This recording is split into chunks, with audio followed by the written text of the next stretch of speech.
નમસ્કાર દર્શક મિત્રો, @ ગુજરાતમાં આપણું સ્વાગત છે।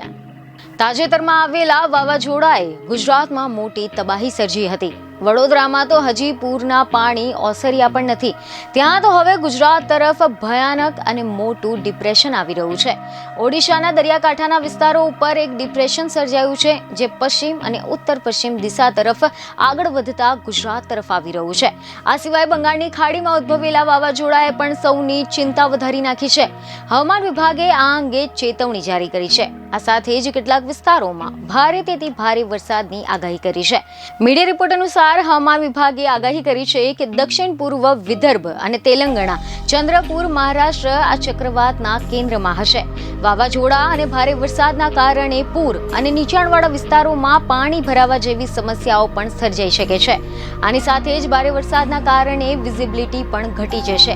રસ્તાઓ પર પાણી જમા થવાના કારણે મોટા શહેરોમાં વાહન વ્યવહાર ખોરવાઈ જવાની પણ શક્યતા છે। તો બીજી તરફ બંગાળની ખાડીમાં સર્જાયેલા ડીપ ડિપ્રેશનની અસર ગુજરાતમાં જોવા મળી રહી છે અને ભારે વરસાદની આગાહી પણ કરવામાં આવી છે।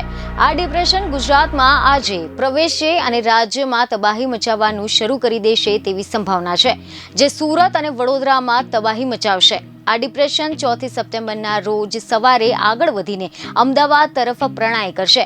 ત્યાં સુધીમાં બધું જ રમણ-ભમણ થઈ જશે, જેથી આગામી 5 દિવસ રાજ્યમાં ભારેથી ભારે વરસાદની આગાહી કરવામાં આવી છે।